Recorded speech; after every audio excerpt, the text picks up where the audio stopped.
Ekosistem mangrove adalah ekosistem peralihan dari darat ke laut.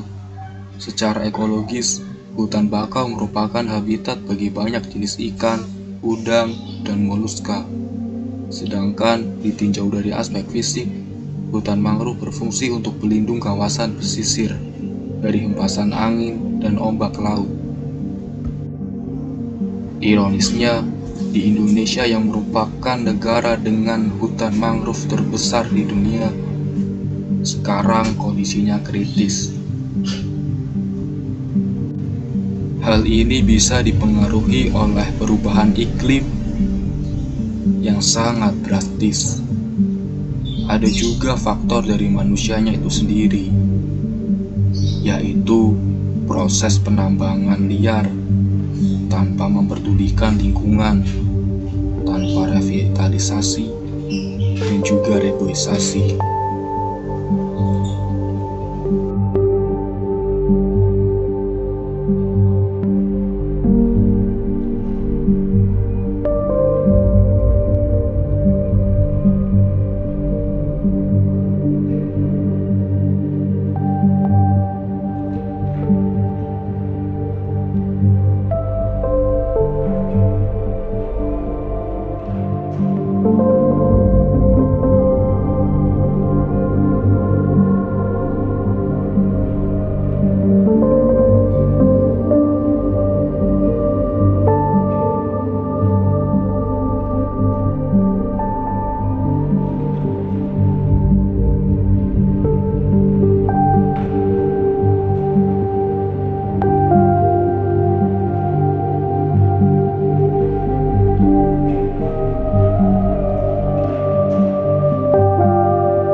Ya, Assalamualaikum warahmatullahi wabarakatuh. Perkenalkan, nama saya Bridan Caksono Satrio Pambudi, mahasiswa Pendidikan Bahasa Inggris 2021. Ya, pada kesempatan kali ini saya diberikan tugas untuk melakukan review atau mengulas tentang kegiatan upaya konservasi di daerah masing-masing nih teman-teman. Nah, dan saya memilih untuk mereview atau mengulas tentang kegiatan konservasi hutan mangrove di daerah Mojo, Desa Comal, Kecamatan Petarukan, Kabupaten Pemalang, Jawa Tengah. Nah, sebelumnya pada video sebelumnya nih teman-teman, kita sudah melihat betapa ironisnya keadaan hutan mangrove di Indonesia sekarang ini karena banyak sekali yang sudah mengalami kerusakan di berbagai daerah, khususnya di Jawa dan Kalimantan karena ada kegiatan pertambangan.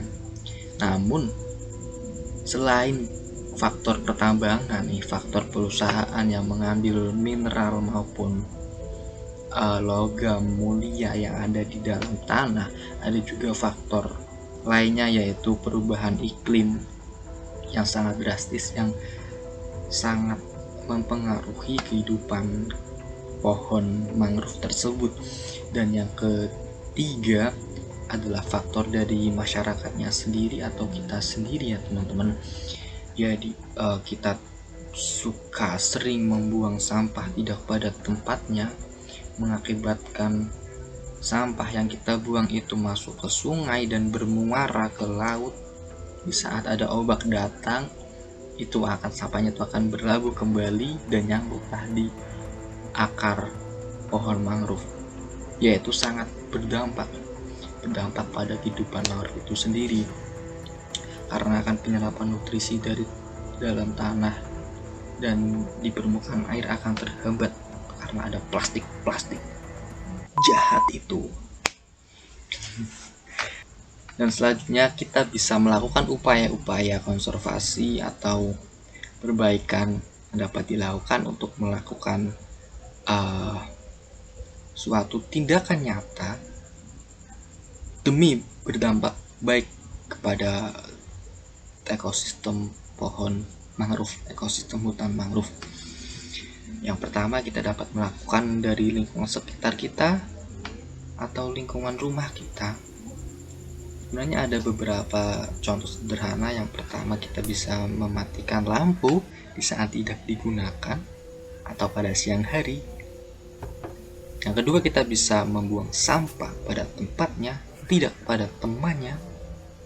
Dan yang ketiga, menanam pohon.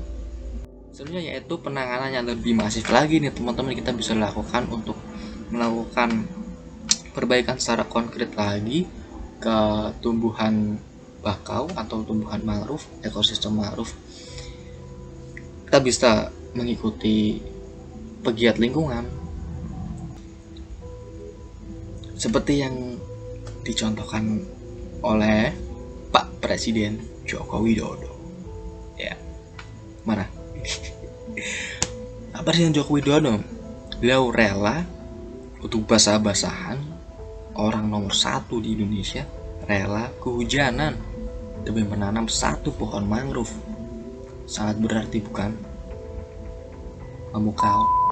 Jadi kita bisa melakukan upaya-upaya konservasi tersebut, melakukan perbaikan, melakukan pencegahan, melakukan pemeliharaan terhadap suatu objek, suatu ekosistem pohon bakau, pohon mangrove. Kita bisa melakukan beberapa syarat seperti tadi.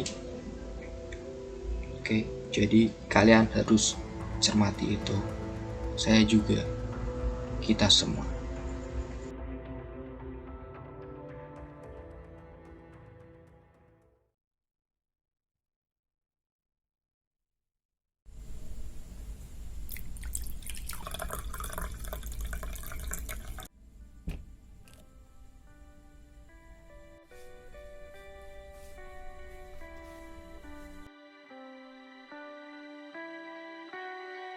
Kawasan hutan mangrove ini terletak di muara Sungai Comal dalam wilayah administratif Desa Mojo, Kabupaten Pemalang.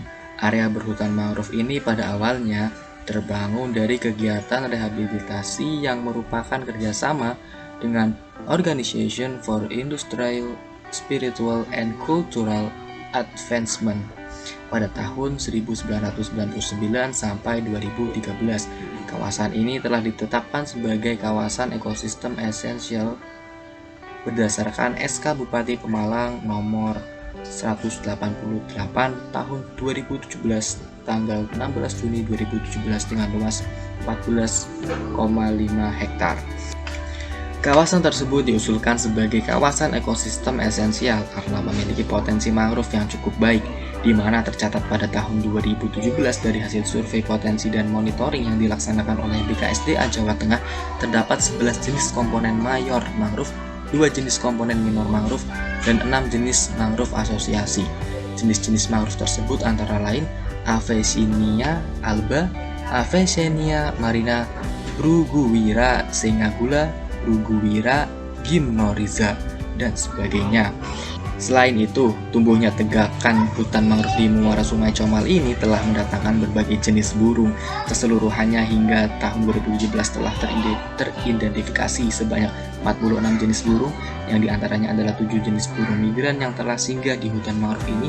Jenis-jenis burung migran yang tercatat yaitu bangau blue hawk, blackcock Cina, cikalang Christmas, cikrak kutub, elang tiram, ibis kucu, dan jalak Cina. Sementara itu, jenis-jenis burung yang menggunakan habitat di hutan mangrove Mojo untuk berbiak antara lain jenis-jenis cakak dan kuntul. Pengelolaan kawasan ekosistem esensial ini juga telah dirancangkan oleh Direktorat Bina Pengelolaan Ekosistem Esensial sebagai role model pengelolaan KEE mangrove dalam rangka penguatan kelembagaan dan pengembangan kawasan konservasi hutan mangrove. Sebenarnya pada tahun 1997, Tolani, 38 tahun, menjadi sosok pelopor gerakan penyelamatan muara Sungai Comal. Gerakan ini berawal dari langkah sederhana menanam pohon bakau di sekeliling bekas tambak keluarganya di dekat muara Comal. Dengan niat ingin menandai tambak miliknya supaya tidak hilang tergerus abrasi laut, sedikit demi sedikit Tolani menanam bakau hingga berhasil menanam seluruh tambaknya yang memiliki luas 2 hektar. Dengan usaha tersebut akhirnya membuat Tolani bersama-sama warga membuat gerakan menanam pohon bakau di tambak-tambak pesisir Comal yang lama terbengkalai sehingga area mangrove pun bertambah luas.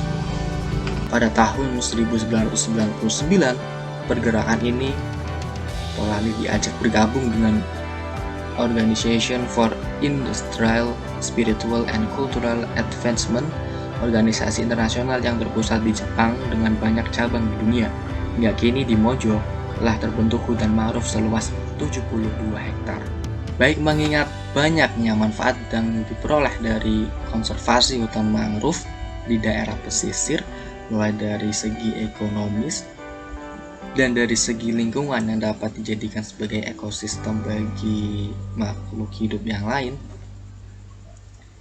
jadi sudah barang tentu untuk melakukan konservasi lebih lanjut terhadap ekosistem hutan mangrove, terlebih lagi di daerah Mojo. Terima kasih, sekian video dari saya. Mohon maaf atas kesalahan yang telah saya perbuat dan kekurangan dalam video ini. Terima kasih. Wassalamualaikum warahmatullahi wabarakatuh.